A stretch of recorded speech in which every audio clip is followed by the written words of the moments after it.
everyone, welcome back. Welcome to special edition, 5 more minutes, home learning tips.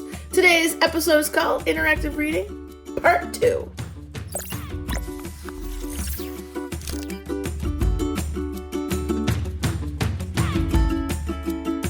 Oh, friends, we're back. We are back. Here we go. We are together. We are picking up our series of interactive reading.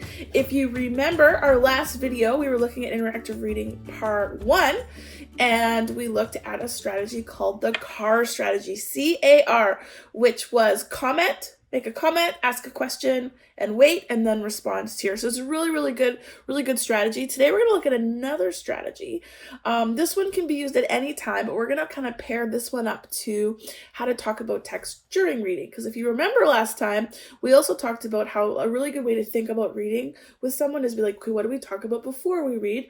What do we talk about while we're reading? And then our next video is going to be like, well, what can we talk about when we're finished reading? Okay, so today we're focusing on talking during reading, and we're going to focus on a strategy called the C.R.O.W.D strategy. Acronyms are so helpful, right?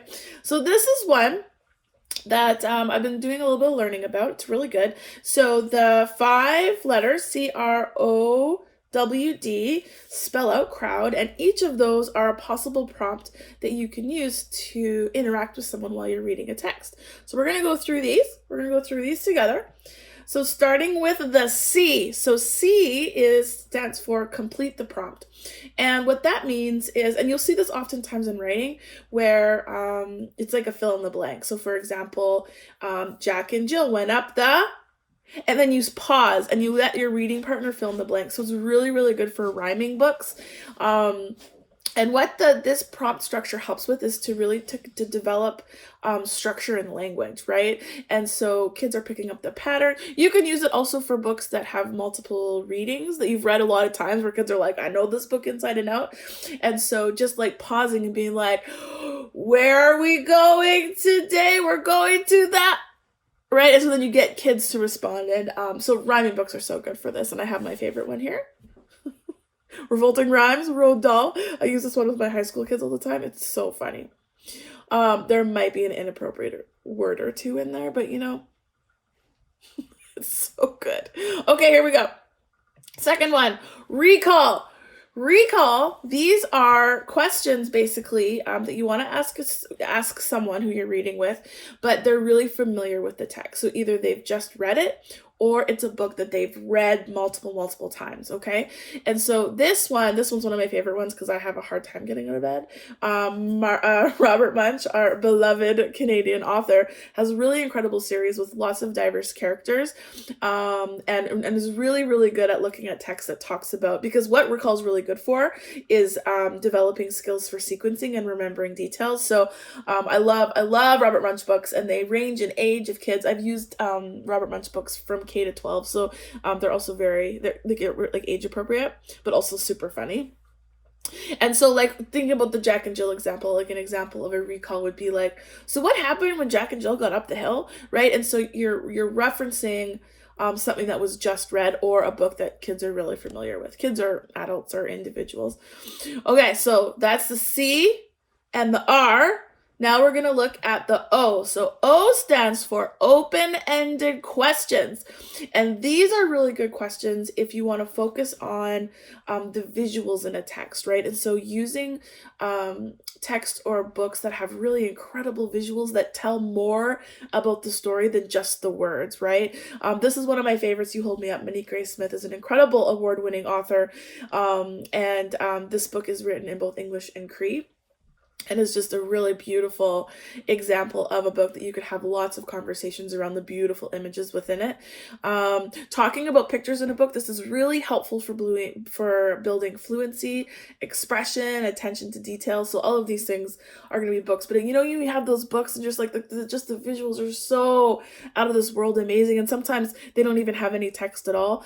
Open-ended questions are going to be really good for those books. And those are the types of questions that have no answer. It's just to be like, what do you see in this picture? You know, tell me about this part. So there isn't an answer. We're not looking for an answer. We're just looking for a response and really trying to read what we see. So this is a really good one. Even like this is also good, like if you're in art galleries, right? Like looking at these beautiful visual texts and say, what do you think this means? But really, really open-ended. We don't want this to be too specific, like it's not an answer. I'm trying to think of an example. Like what? Like asking, what do you think this character's thinking, and expecting the right answer. Like it's really quite open-ended, and I'm realizing more and more, the more open-ended questions are, the more inclusive they are, right?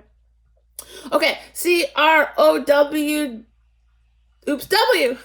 I can count. C.R.O.W. So W stands for what questions. The who, what, where, when, why. I still don't understand why how is part of WH questions, but we're just going to go with it. So these are really, really good at also including pictures and to build vocabulary, okay? So this is a social story written by Cal Montgomery that I have the link in the resources. I know last time we talked about how important it is to make sure that all of the people in our family are aware of the really critical events that are happening in the world right now in terms of anti-racism. And so I have a link to this social story in the resources that is basically like, how do we talk about hard things with everyone, because I think everyone deserves access to important events. And so I've got some good resources there. But like, say for example, you're reading a story about George Floyd, this would be a really good example of using WH questions, like, who is this person? Like, why are people angry and sad? Like, what's going on? Like, how did this happen? Especially if you want to get like details about an event or a story, really good for nonfiction as well. But really, we're building the vocabulary. We're also building understanding around a certain event. So I'll have those resources in there for you. So C.R.O.W, last one is D. So D stands for, in this one, distancing prompts, okay? And what this means is, this is actually a really good one to use after you've read, but can also be used during. But it's basically like, how do you take what's happened in a text and connect it to your own life? And so this is really, there's many prompts you can do, but one of the most accessible prompts for distancing or making connections is to connect it about yourself, right? So even just saying, okay, so like, we've read this book, what does this have to do with you? Like, where in the world do you see this happening? Like, do you remember that time that we did this? And so I've included some links here to some anti-racism texts, because those types of conversations that happen after text are the ones that really build understanding in terms of some of those bigger ideas that are happening in the world. This is really good for making connections, really helpful for building fluency in terms of oral language, so conversation skills, narrative skills, and just really taking the time. And like, the more that I'm learning about this, the more that I'm just like, oh man, reading a book is not just reading a book. We are having conversations to really, use that decoding of the book as an opportunity to build understanding. Okay, ready? Troubleshooting, here we go. So some of these prompts, you don't have to go through them like a list, people. No. This is like a toolbox of prompts. I am going to tell you that really, really good ones to start with are the open-ended prompts. And the WH prompts. So the O and the W, those are the most accessible. Start there. The most complex ones are recall and distancing, okay? So just keep that in mind, depending on who you're working with. Maybe start with the more accessible prompts and slowly work your way up. Or if you are using complex prompts, make sure that the person that you're reading with has a communication system to be able to respond with, okay? If someone's having a hard time with a question or a prompt, don't push it, right? Like, we don't want to kill the love of reading by over focusing on compliance. Like, if you see someone is after like reasonable wait time, having a hard time or starting to have challenging behaviors, just change the prompt, right? Like, this isn't about, there should be no power struggle in this whatsoever.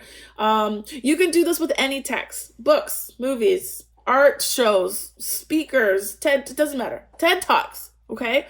Documentaries, and, even just being like, like, you're watching a documentary and you think something is important just to talk about, pause it and say, hey, like, what just happened? Those types of conversations are how people are building meaning as we're working through these texts. Choice, the more choice, the better when you're choosing your text. We talked about this last time, and connecting it to students' interests. Interest trumps level. Last but not least, mix it up. You don't have to do the same prompts every time. You don't have to go through the prompts like a list. You can use different ones to focus on every day. So those are kind of my troubleshooting prompts. Also, like, don't like over prompt. Okay? Like, you don't have to prompt for every line. Like, maybe like a prompt a page. You know what I mean? But kids really love the interaction. They love the attention. It's such positive attention.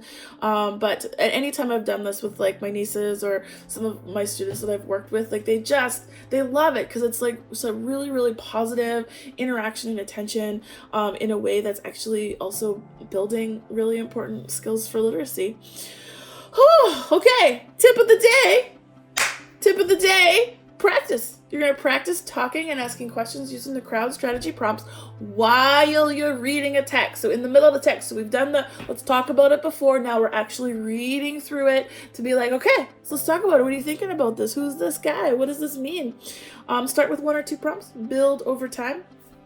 And we're just going to practice. We're going to practice. I am including a whole bunch of resources. I have some links if you want to learn more about the specific C.R.O.W.D strategy. I've got some articles in there if you're interested around the research around that. I also have a whole bunch of resources for interactive, or another way to call this is shared reading.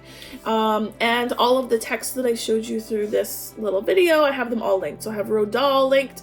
I have the George Floyd social story. I have the link to anti-racist picture books. And I have a really nice guide from Scholastic around how to teach big ideas using Robert Munsch. So, friends, look at us go. We're getting efficient.